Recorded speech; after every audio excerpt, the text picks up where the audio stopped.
대외적, 대내적 경제 상황 중에서 가장 심각하다 할 수 있을까요? 아니면 아킬레스건이라고 할 수 있는 게 어떤 부분이겠습니까? 이게 장기 저성장에 지금 접어들었다는 문제가 있습니다. 네. 말씀드린 대로 2017년 이후부터 네. 우리가 장기 저성장으로 접어들었고 잃어버린 6년 또는 잃어버린 7년 정도라고 이미 얘기를 할 수가 있습니다. 네. 그걸 코로나가 몇 년 가린 거고 그래서 실제적으로는 성장률이 한 2% 성장을 못했었거든요.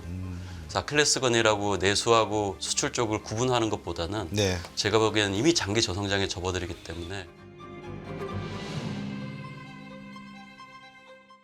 네, 안녕하십니까. 연합뉴스 경제TV와 함께하는 곽수정의 경제프리즘 곽수정입니다. 이 최근에 미 연준이 금리 인하를 단행을 했습니다. 그렇지만 이 금리 인하가 내년에는 추가적인 금리 인하가 없을 수도 있다라고 하는 약간 조심스러운 견해를 내놓으면서 미 증시도 급냉을 하고 한국 증시와 환율은 아주 가파르게 내려가고 올라가는 양상을 보이고 있습니다.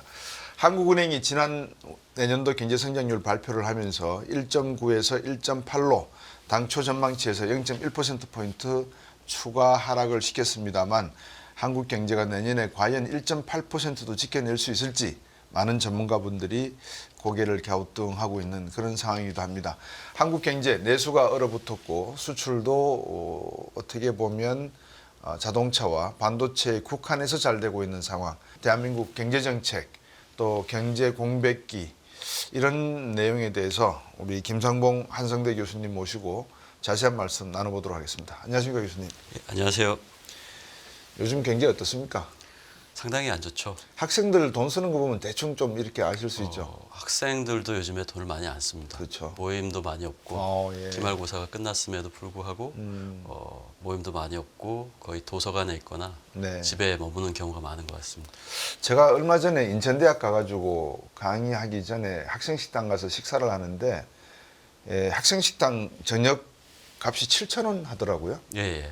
그 제가 와 이거는 옛날에 직장인들 먹던 정신값 수준 아닙니까? 맞습니다. 코로나 전에 학생들이 이거 버틸 수 있을까라는 생각이 들어서요. 1,000원 식사나 이런 것들도 많이 생겼지만 여전히 가격이 상승을 하고 있었고요. 네. 학생들 식당에서 먹는 식사 가격들도 많이 올랐다고 봐야 되겠죠. 지금 제가 그걸 여쭤본 게 이제 공단 지역을 이렇게 다니다 보면 공단 지역의 점심 시간이 되면은 직장인들이 나와서 점심을 드시지 않습니까? 물론 뭐 한밭집이라고 부르는 뭐 그런 공사 현장의 점심 시간도 있지만 요즘 인천도 그렇고 안성도 그렇고 안양도 그렇고 공단 있는 쪽 점심 시간이 되면 활기가 없더라고요, 사람들이. 그래서 내수 경제가 지금 어느 정도로 심각한 건가 궁금해 하시거든요. 지금 내수가 상당히 안 좋은 상태입니다. 네. 물가가 굉장히 빠른 속도로 올라왔고 높은 수준에서 유지하고 있는 상황이고 그에 따라서 예를 들어서 더 많이 소비를 해야 되는데 네. 더 많이 소비를 할 여건이 지금 되지 않거든요. 네. 그리고 소비 심리도 지금 계속 얼어붙고 있는 상황이기 때문에 내수가 상당히 안 좋은 상태라고 볼 수가 있겠습니다. 대략적인 말씀을 주셨습니다만 하나의 지표를 인용해 주셔가지고 지금 우리나라 소비자 물가가 어떤 상황이고 금리가 어느 정도고 따라서 실질 소득이 어느 정도 줄어들었고 그래서 외식이라든지 어떤 뭐 가처분 비용 소득이라 하나요? 뭐 그런 내용이 어떻게 되고 있는지 한번 말씀 주실 수 있겠습니까? 예를 들어서 코로나 때 물가 상승률이 2%가 훨씬 넘어가고 있었거든요. 네. 그 체감 물가는 훨씬 높아요. 왜냐하면 주택 가격이라든지 이런 부분들을 포함해야 되기 때문에 그러면 실제로는 6% 넘어갈 때도 있었고 네. 최근에도 2% 안쪽으로 들어오긴 했지만 그래도 실제 우리가 피부로 느끼는 체감 물가는 한 3%에서 4% 정도라고 볼 수가 있겠습니다. 네. 그에 반면에 우리 소득은 그만큼 늘지 않았거든요. 예. 그렇게 되니까 우리가 쓸 수 있는 네. 가처분 소득, 처분 가능한 소득이 굉장히 감소를 하는 거죠. 그렇게 되면은 당연히 소비할 수 있는 부분들이 줄어들게 되고 네. 이제 소비 심리가 계속 얼어붙는 상태가 올 수 있는 거죠. 부동산 말씀을 잠깐 해주셨는데 부동산 시장 상황이 어떻습니까? 지금은 아직까지 나쁜 것 같지는 않습니다. 네. 부동산이 2017년 이후에 굉장히 빠른 속도로 뛰었기 때문에 네. 특히 서울하고 경기 중심으로 약 2배 이상 뛰었기 때문에 그걸 원로 계산을 해보면 한 2% 정도씩 계속 뛰었거든요. 네. 그래서 자산을 가지신 분들은 소비를 할 수 있는 부분들이 생기지만 자산이 없는 부분들 같은 경우에는 이제 소비하기가 쉽지가 않죠. 네. 우리나라의 지금 뭐 수출 대외적인 측면도 그렇고 대내적인 측면도 그렇고 김상문 교수께서 보시기에 대내적 경제 상황 중에서 가장 심각하다 할 수 있을까요? 아니면 아킬레스건이라고 할 수 있는 게 어떤 부분이겠습니까? 그럴까? 이게 장기 저성장에 지금 접어들었다는 문제가 있습니다. 네. 말씀드린 대로 2017년 이후부터 네. 우리가 장기 저성장으로 접어들었고 잃어버린 6년 또는 잃어버린 7년 정도라고 이미 얘기를 할 수가 있습니다. 네. 그걸 코로나가 몇 년 가린 거고 그래서 실제적으로는 성장률이 한 2% 성장을 못했었거든요. 그래서 아킬레스건이라고 내수하고 수출 쪽을 구분하는 것보다는 네. 제가 보기에는 이미 장기 저성장에 접어들기 때문에 이런 부분들을 해결하려는 노력들이 좀 많이 필요할 것 같아요. 우리나라 잠재 성장률이 한 2%라고 보고 있습니까? 지금 현재? 2%라고 보는데 어제 한국은행에서 발표한 부분에서는 1% 후반으로 지금 보고 있습니다. 미국 잠재 성장률이 얼마 정도 보고 있어요? 2%가 넘죠. 지금은. 예. 그럼 우리나라가 잠재 성장률이 더 낮네요. 예, 낮은 상황이 더 도래한 겁니다. 그러니까 이제 시청자분들께서 잠재 성장률이 뭐야 이러면 또 궁금해하실 것 같은데 잠깐 설명을 좀 해주시고 네네. 이게 지금 미국보다 낮다고 하는 게 어떤 의미를 갖고 있는지 한번 설명 주시죠. 예. 잠재 성장률이라는 거는 물가를 과도하게 올리지 않으면서 네. 완전 고용 수준 하에서 우리가 생산해낼 수 있는 최대한의 생산량을 얘기합니다. 네. 그렇지만 옛날에는 우리가 성장률이 굉장히 높았고 그렇지만 최근에는 성장률이 이제 계속 하락하는 현상을 보였거든요. 그게 이제 노동이나 자본이나 네. 기술 가지고 성장률이 나와야 되는데 네. 예를 들어서 지금 인구도 지금 줄고 있는 상태고 자본 증가율도 그렇게 많지 않고 기술의 증가 속도도 그렇게 빠르게 이루어지지 못하고 있거든요. 네. 그래서 잠재 성장률이 2% 그러니까 2025년 내년부터 해서 한 2% 이하로 지금 내려와 있는 상황이고요. 예. 미국 같은 경우에는 예전에 굉장히 낮았었죠. 낮았었는데 산업 구조 조정이나 이런 부분들을 통해서 2000년대 초에 IT 버블이 있었고 2010년 이후에 다시 성장률이 이제 올라오기 시작했었거든요. 네. 반대로 일본은 또 정반대입니다. 재정 정책하고 통화 정책을 1985년부터 계속 쏟아 부었음에도 불구하고 네. 지금 잃어버린 40년 가까이 왔거든요. 그렇죠. 그러면 일본은 한 1.0 정도 되는 겁니까? 예, 1.0에서 왔다 갔다 하는 왔다 갔다 하는 수준인 수준이다. 자칫 잘못하면 우리가 또 일본처럼 지금 잃어버린 7년 말씀하셨지만 엄밀하게 따지면 1997년 외환위기 이후부터 우리나라가 장기 침체 성장의 늪에 빠졌다고 치면 우리나라도 한 30년 다 돼가네요, 그죠? 그렇다고 봐야 되겠죠. 그러니까 일본이 최근에 1%인데 작년에 이 이슈가 있었습니다. 네. 일본하고 우리나라하고 경제 성장률이 뒤바뀐다. 근데 그거는 한 해만의 문제고 우리는 기저 효과가 있기 때문에 그렇죠. 한 해만의 문제였기 때문에 별로 걱정은 안 했는데 이제는 장기적으로 봤을 때는 일본하고도 역전이 될 수 있는 상황이 올 것 같습니다. 예, 제가 몇 번 방송에서 그 말씀을 드렸는데 이 국민의힘의 박성원 의원이 2022년 개인사업 소득자 근로소득세 신고 자료를 국회에서 제출받아 가지고 들여다보니까 2022년 현재 소득세 신고한 분이 한 1146만 건 정도 나오고 그 가운데서 월 소득 100만 원 미만이 75%를 차지하더라고요. 이거는 상당히 충격적인 내용이거든요. 경제하는 사람 입장에서. 말로 내수가 안 좋다 그러지만 정말 자영업자들 소상공인들 경제가 어렵고 지금 대기업에서도 L기업 같은 경우에는 유동성 위기 이야기가 나오고 최근에 그 어떤 정치적 사건으로 인해 가지고 바로 그 다음 날 대기업들이 긴급 미팅을 한 내용도 유동성을 점검하는 내용이었거든요. 우리나라 기업과 자영업 소상공인들 이 유동성 문제가 지금 사실 어느 정도 심각한 게 정도입니까? 사실은 기업 부채나 정부 부채도 심각한 상황입니다. 가계 부채만 우리가 얘기를 해서 그러는데 네. 기업 부채도 심각한 상황이고 그런 상황인데 대기업 같은 경우에는 최근에 이제 매출액도 계속 떨어지고 있는 상황이고 네. 영업이익률도 굉장히 많이 낮아진 상황이거든요. 네. 그래서 최근에 실제로 대기업 중에서 안 좋은 기업들도 나오기 시작하는 것 같고 네. 거기에 더 아래에 있는 자영업자라든지 이런 분들은 네. 부채가 훨씬 더 심하죠. 예를 들어서 우리가 가계부채가 1,900조면 네. 그중에 자영업자 부채가 1,000조 가까이 되거든요. 네. 약 320만 명 정도. 굉장히 많은 비중입니다. 예. 그러니까 유동성이 상당히 부족한 거죠. 보통 가계부채 이야기할 때 자영업자의 부채도 포함시킵니까? 빼고 별도입니까? 포함시켜서. 포함시켜서 네, 합니까? 그러면 가계부채가 1,900조, 기업부채가 2,700조, 정부부채가 한 1,800조, 한 6,500조 나오네요. 그렇죠. 다 합치면 우리 GDP의 한 300% 가까이 될 겁니다. 지금은.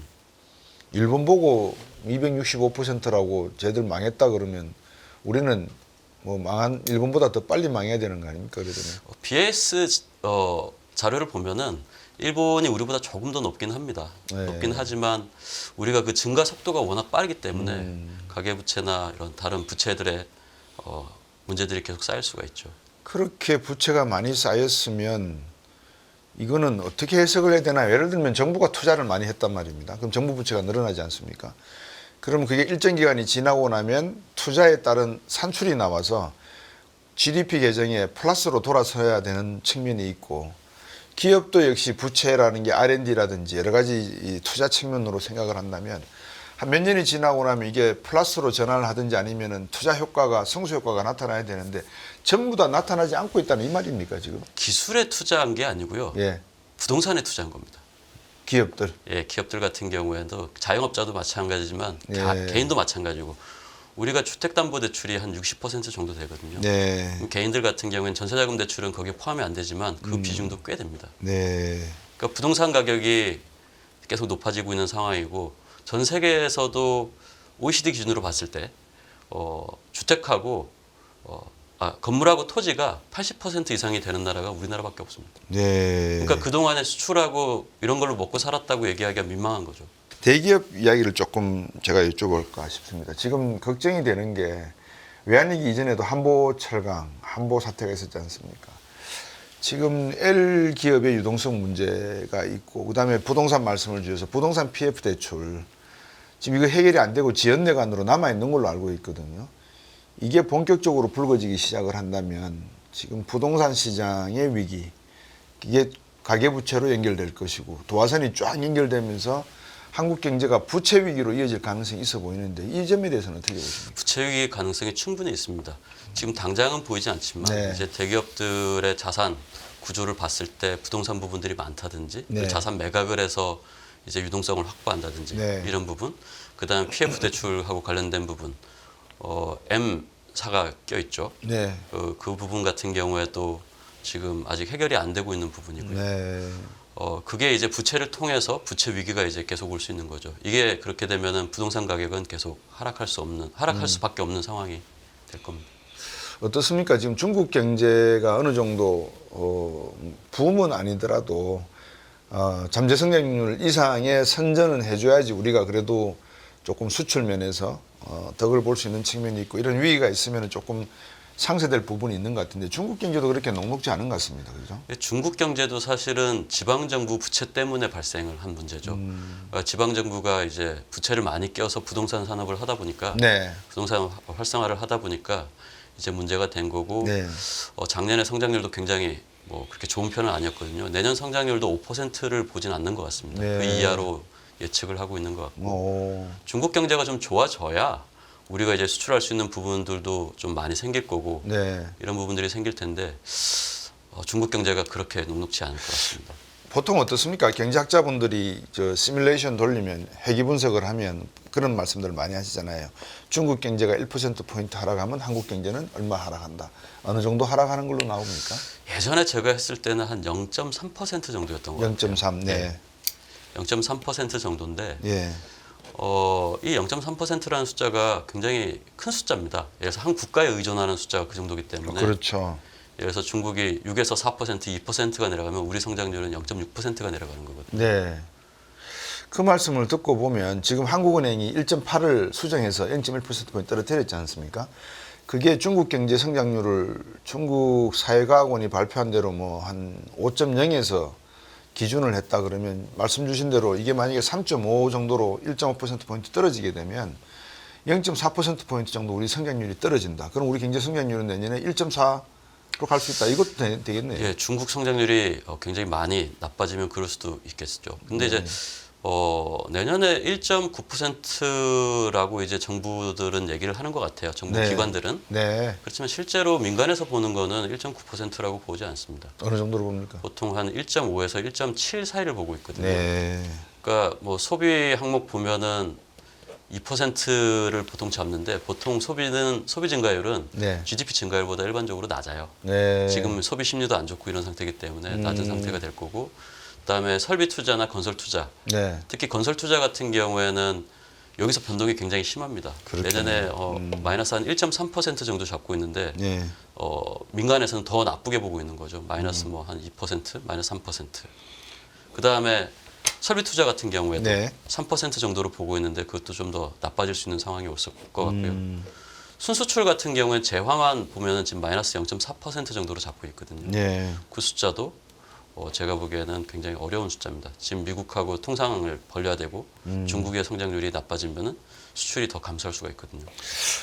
지금 주신 말씀 계속 이제 이어져서 제가 질문을 드릴 수 있어서 참 다행스러운데, 예를 들면 이제 중국과의 통상 문제도 남아있다 말씀하셨는데, 트럼프 대통령이 아직 취임을 안 했지 않습니까?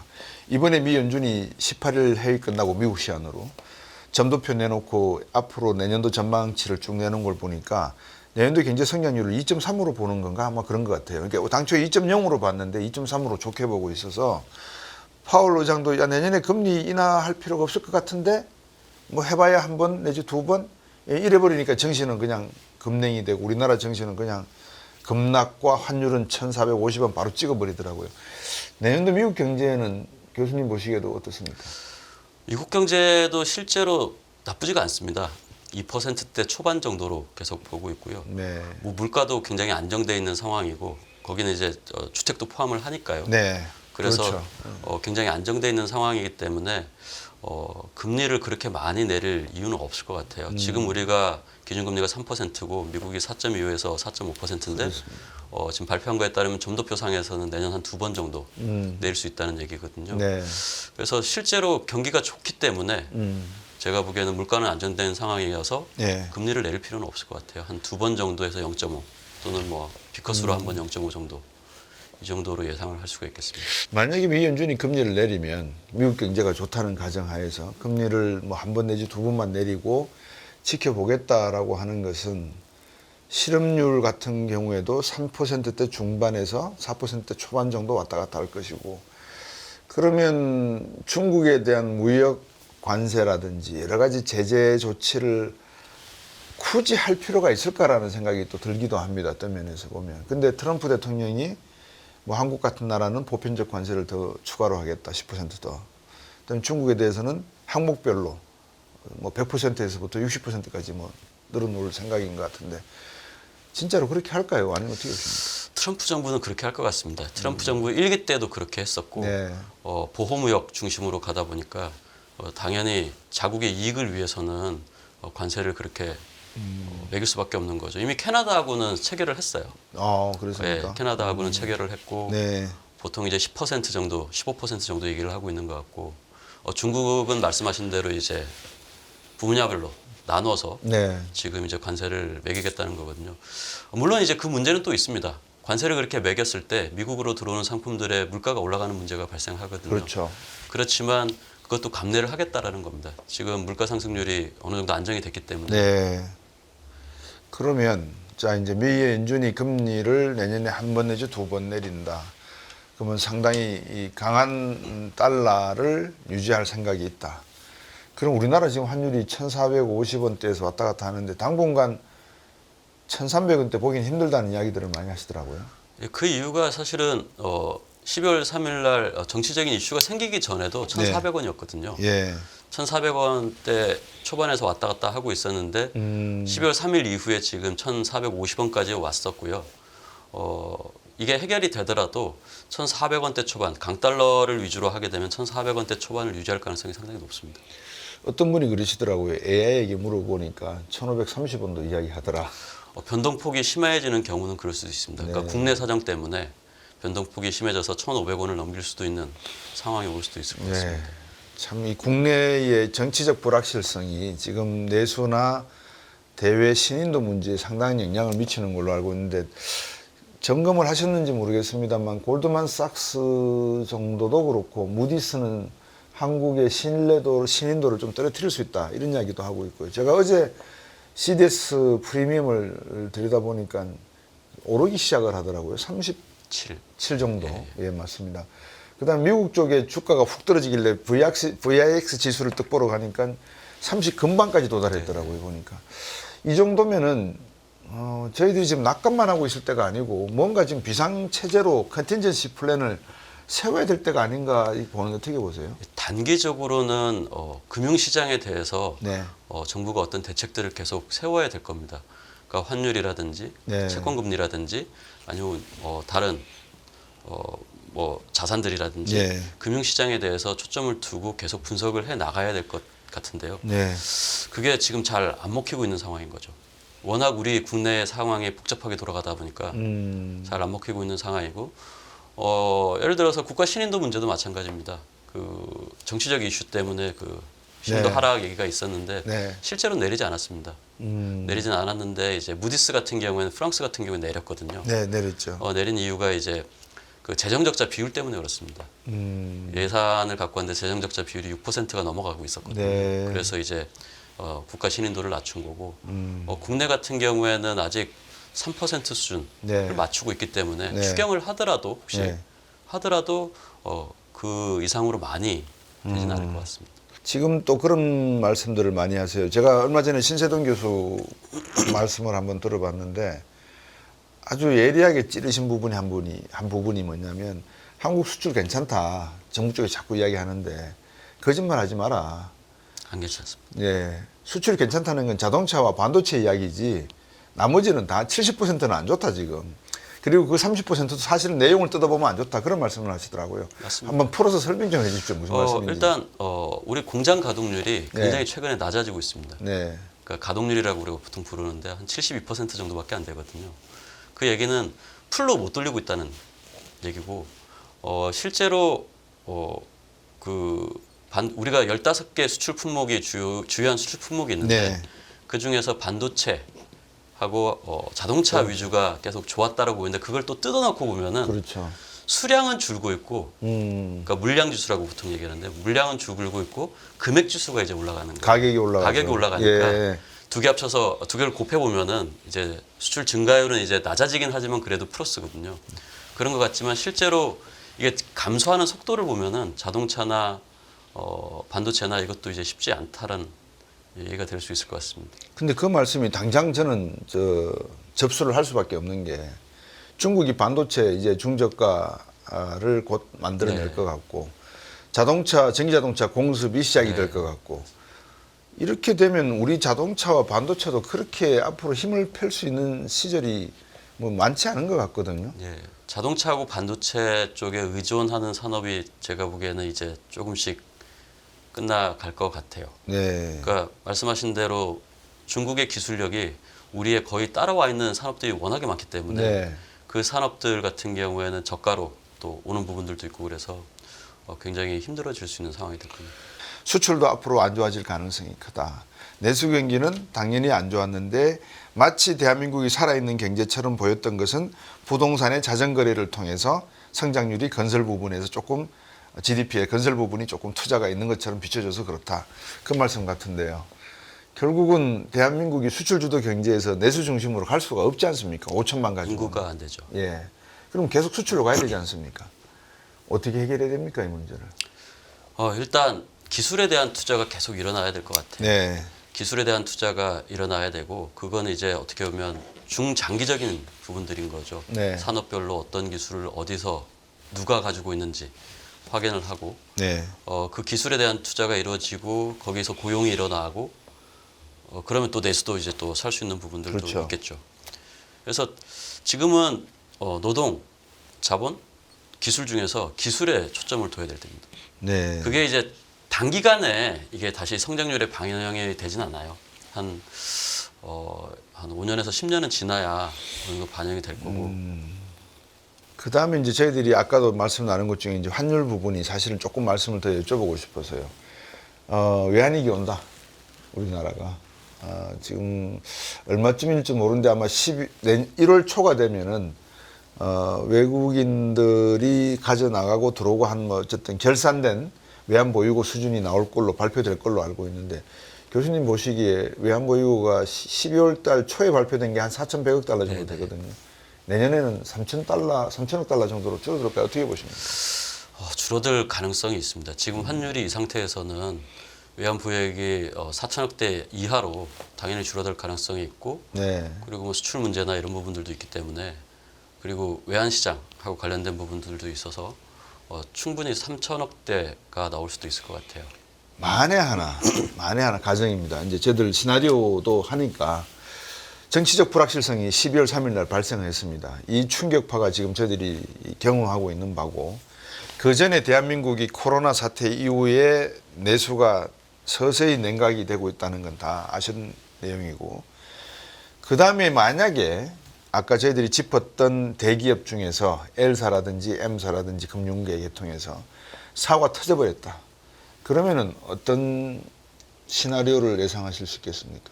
IMF 사태 때도 비슷했거든요. 네. 그때도 기업들이 이제 부도가 나기 시작하면서 부채 문제 때문에 네. 기업들이 부도가 나면서 그 상황이 지금 온 건데 4천억 달러가 있다고 해서 그걸 안심한 상황은 아닌 것 같아요. 4천억 달러도 사실은 대부분 현금으로 지고 있는 게 아니라 유가증권 비슷하게 그렇죠. 지고 있거든요. 예. 그걸 지고 있기 때문에 즉각 대응을 못하는 문제가 생겨요. 네. 그래서 통화수합 얘기가 나오는 거고. 그래서 통화수합 얘기도 뭐 나오는데 이 통화수합이 국민연금하고 이제 정부는 했죠. 네. 한국은행하고는 했는데 이제 문제는 뭐 미국하고 통화수합을 해야 된다 이런 얘기 나오는데 네. 아직 미국이 안 받아줄 것 같아요.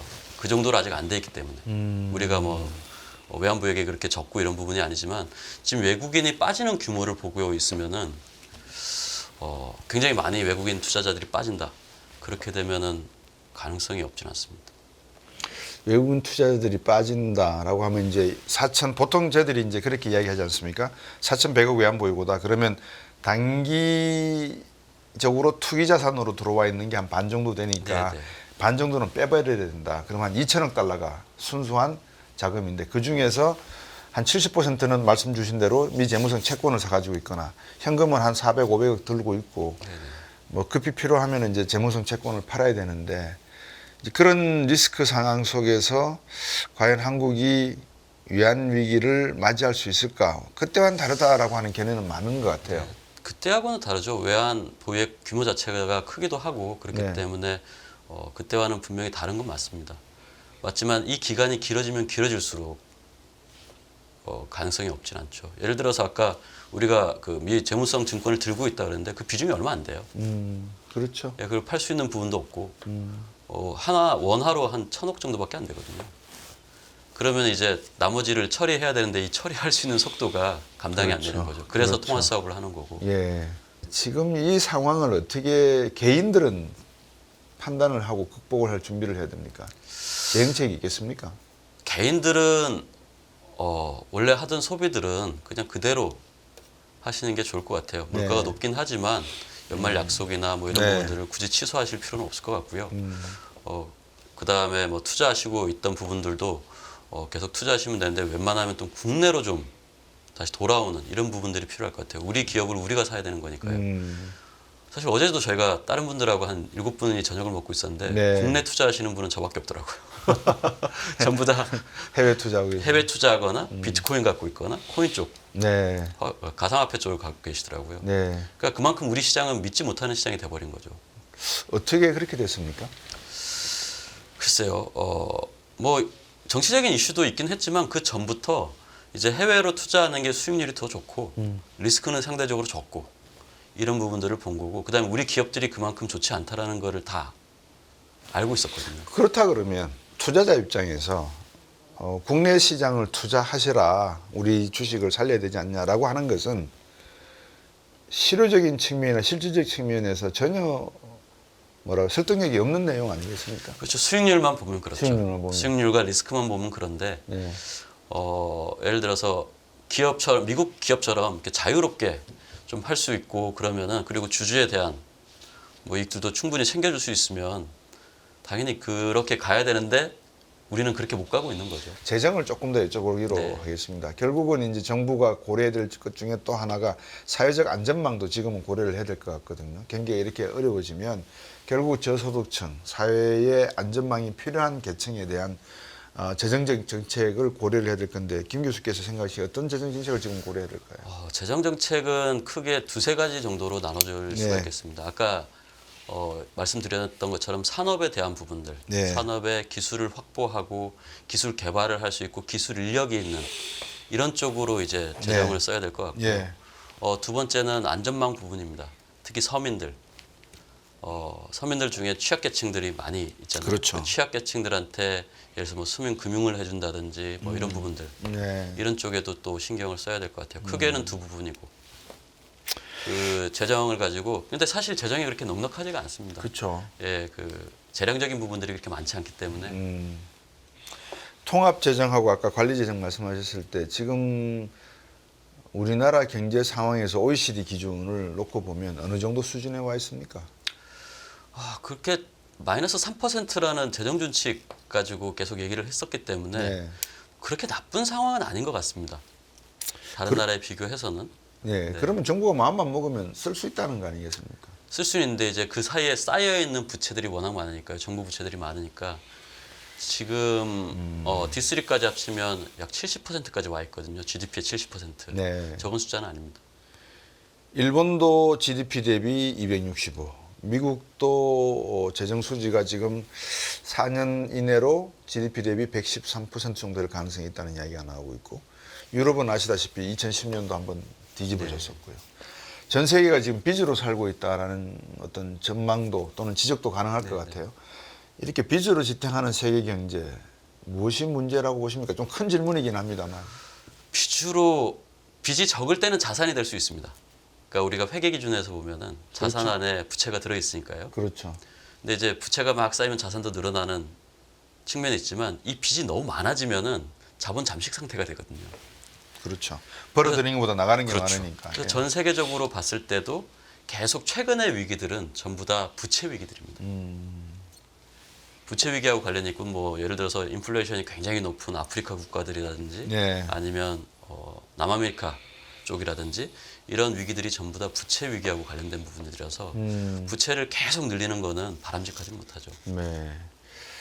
어쨌든 지금 정부가 계속 경제 상황을 점검해야 되고 들여다봐야 되는 그런 아주 진중한 상태인 것 같은데 위기 관리 대응 능력에서 순위를 매기자면 김 교수께서 보시기에 어떤 순으로 지금 우리 시장을 들여다봐야 된다 정부가 하실 수 있습니까? 단기적으로는 금융시장을 들여다봐야 될 것 같습니다. 금융시장, 예.